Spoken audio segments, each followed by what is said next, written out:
What exactly is it that I'm looking for? I've been for 9 years now, at least. Maybe, well, I came out as trans 9 years ago, so it's actually about 11 years now. It's about 11 years ago I started thinking that I was trans. And but about 2 years later, I came out as maybe trans. But I've been on this search ever since. I just cut my hair. I just gave myself a haircut. Now I'm looking at it in the thing here. I already looked at it in the mirror, but it looks different in this. But anyways, uh,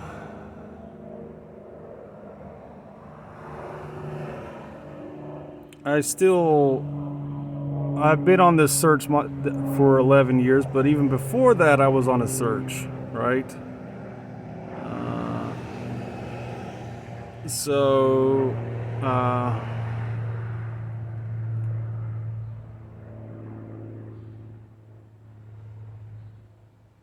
what is it that I'm looking for?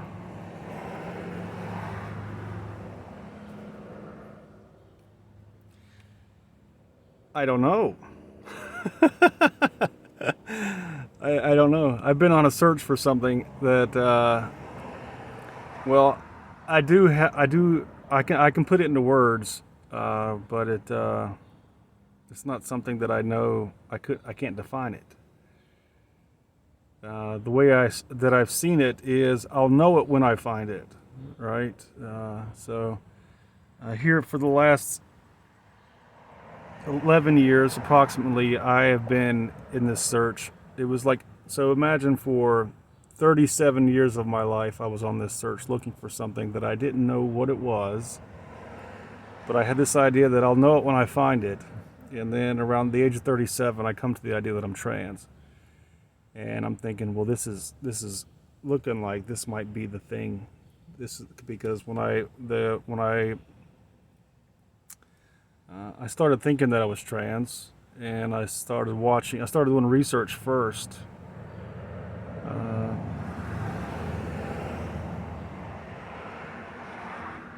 I thought I might be trans, and that's when I started doing the research. And I started looking. I started like reading articles about transgender online. I started reading like what is the definition of it, that kind of thing.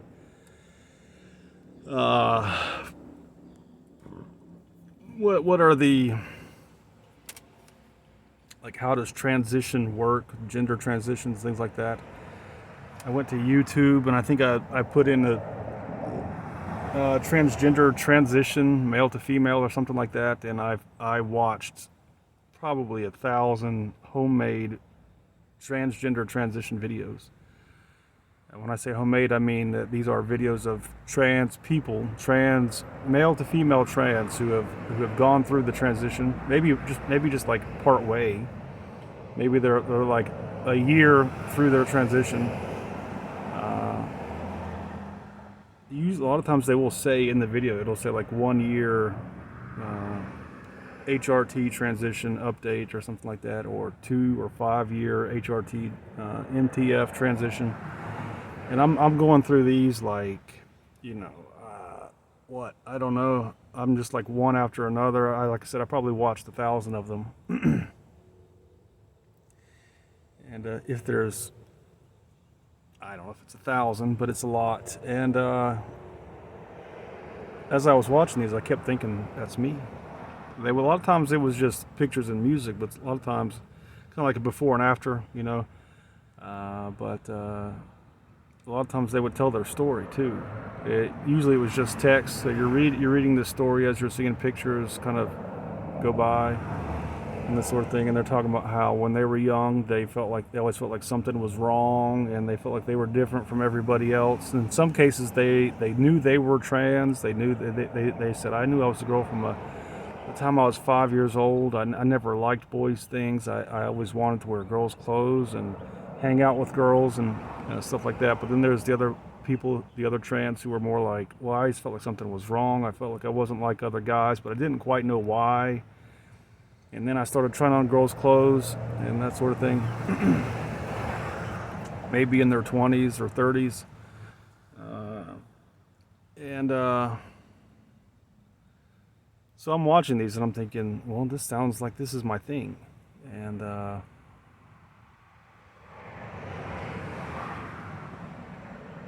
but I'm not looking for my thing, right? I'm not looking for a label, because a label is not what I'm looking for. And that's where I'm a little bit like, I was talking to my friend yesterday about this ongoing confusion about who I am.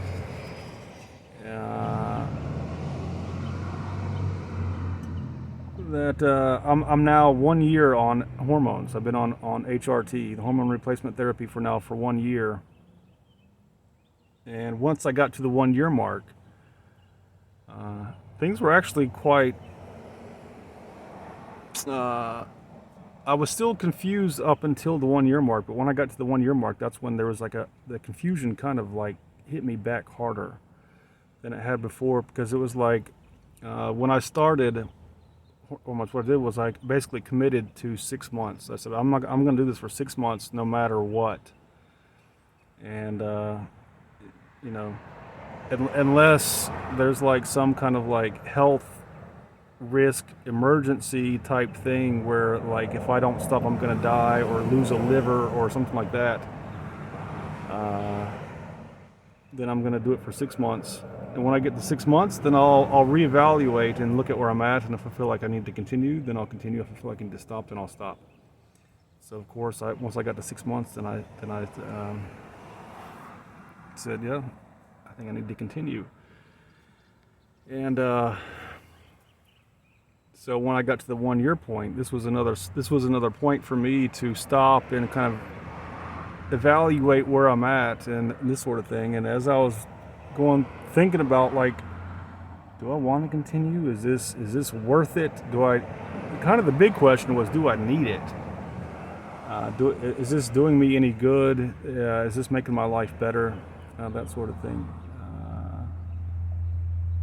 And I started going through this kind of confusion, not about whether I needed the hormones or not, but about whether I was actually trans or not. And I was talking to my friend about it, and I think he kind of picked up on what I was going through. And we were talking about things like in high school. My friend lives in France, and high school in France is a little bit different than it is in America. And so we were kind of just throwing out things that we did just to see, like, was this how you guys did it there? Like, they don't have sports teams in high schools in France. They don't have high school football or basketball or baseball teams. And things like that. So I mentioned something about the marching band. My friend throws back the thing of majorettes. He said we have majorettes here or something like that. And I said, when I was in high school, I wanted to be a majorette. It wasn't. It was because they twirled the baton, and I liked that because I used to do stuff like that. But I got that from martial arts. I used to watch a lot of martial art videos of guys twirling the bow, the staff, and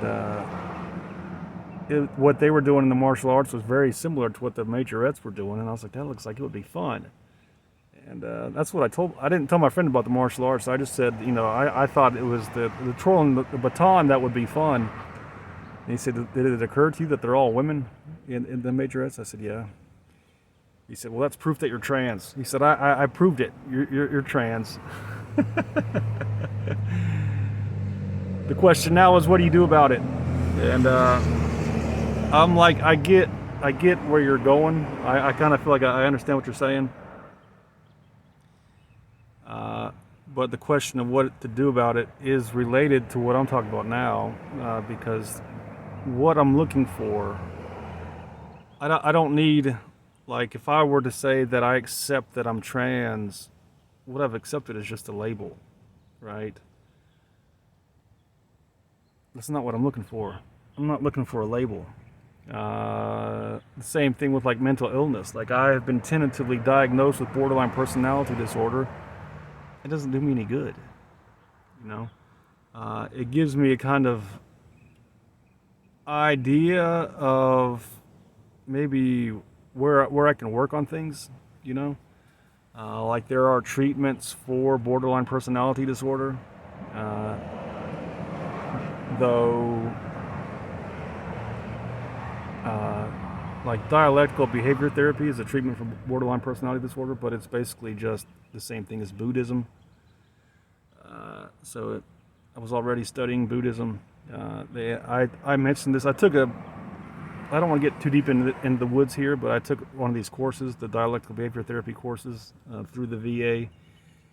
As we were going through this, I said to the counselors in the group, I said, this looks just like Buddhism or Sufism or one of these Eastern philosophies. And they said, well, that's what it's based on. So Buddhism is not a treatment for borderline personality disorder. It's just a treatment for everyday people. You know, this is for ordinary people to kind of raise up out of their mundane existence into something more meaningful and spiritual, whatever you want to call it. So anyways,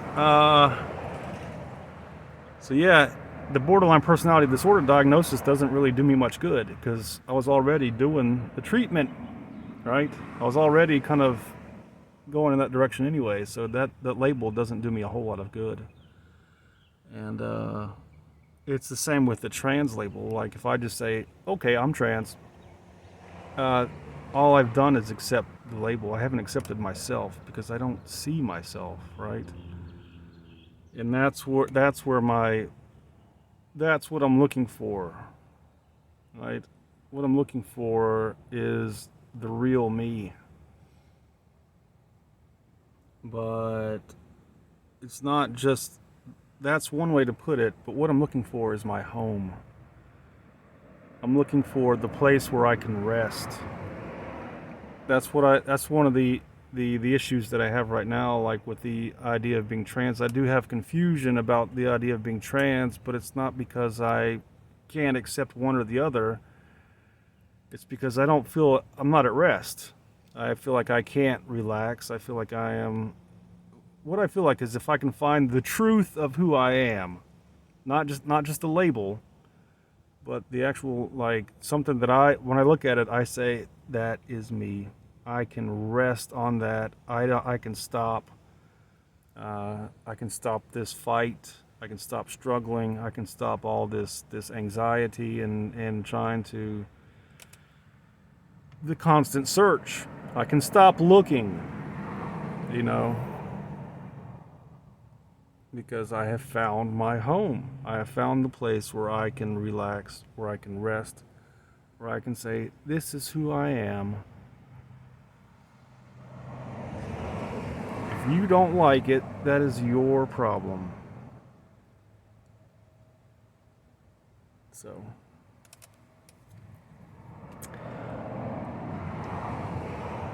I think I'll stop right there. Goodbye.